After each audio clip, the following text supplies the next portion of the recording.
A filosofia é o meio para atingir esse conhecimento real e configura um movimento de abandono do senso comum, da aparência, da opinião, da doxa, em direção ao mundo das ideias, da essência, da verdade, do conhecimento, da episteme.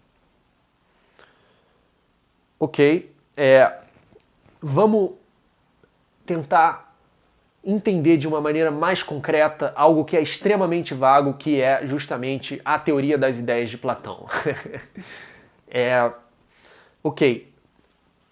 Que ideias são essas? Onde elas estão? Quem criou elas?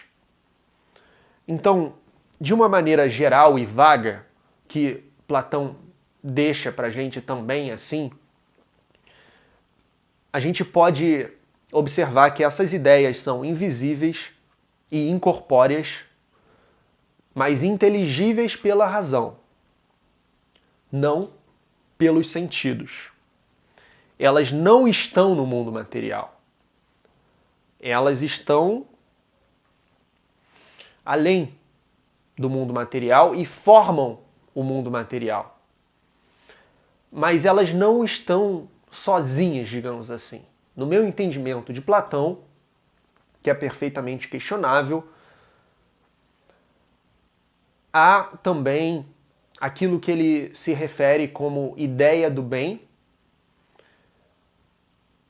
que também pode ser considerado, de acordo com algumas interpretações, a divindade platônica, ou o que seria o Deus de Platão, que é esse ser pleno, basicamente, do Parmênides também, de todo esse pessoal pré-socrático que atribuía a uma coisa ou outra. Aqui em Platão, a gente está falando da totalidade do ser, de algo que dá condição de possibilidade para o próprio ser e também de cognoscibilidade para esse ser, que metaforicamente é como o sol, que ilumina as coisas. A ideia do bem vai iluminar as formas. A ideia do bem vai estar... Porque se a gente fosse pensar em formas das formas, a gente ia chegar numa regressão infinita. Então não tem isso. A ideia do bem e as formas não têm uma relação temporal. A ideia do bem não precede as formas. Mas ela é a condição de possibilidade para o próprio ser, para tudo que existe, e também de cognoscibilidade para as formas e o ser. Esse movimento de abandonar o mundo sensível em direção ao mundo das ideias é famosamente ilustrado na passagem da alegoria da caverna ou mito da caverna presente na República, que eu vou ler daqui a pouco. Antes disso, eu vou ilustrar para você a passagem da linha dividida, que tem o mesmo conteúdo que a alegoria da caverna, mas, obviamente, não tem as nuances do discurso mito-poético empregado ali. Mas é basicamente uma ilustração dessa relação do ser humano com o conhecimento da essência da realidade e com essa própria essência da realidade que é o mundo inteligível. Aqui a gente tem a famosa passagem da linha dividida, que também se encontra na República de Platão, assim como o mito da caverna. E essas duas passagens dizem basicamente a mesma coisa. No caso do mito da caverna, ou alegoria da caverna, a gente tem um recurso narrativo mitopoético e aqui um esquema mais para mentes de exatas. Você pode dizer que talvez Platão esteja exprimindo sob diferentes formas por causa justamente dessa capacidade que tem o mito, uma coisa que eu sempre insisto aqui no canal, essa potência de atingir, de impressionar as mentes de todo mundo, até de quem não é capaz de entender um esquema como esse, por exemplo. Então, vamos pensar como que ele esquematiza isso aqui. A gente tem duas esferas.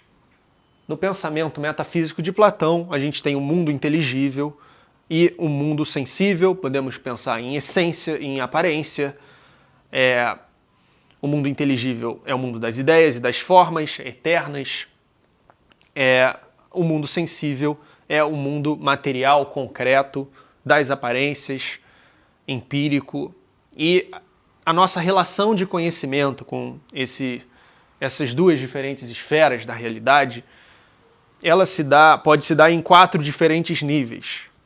Num nível inferior, a gente tem a visão sensorial das coisas, que é marcada por essa ilusão, por sombras, por reflexo, o que vai estar muito tematizado no mito, né? A gente tem, num nível superior, as crenças ou convicções que já é dotado de uma investigação mais profunda da realidade, mas ainda presa à esfera do mundo sensível. Num nível superior, agora já no âmbito do inteligível, das essências, a gente tem os conhecimentos matemáticos, através da geometria.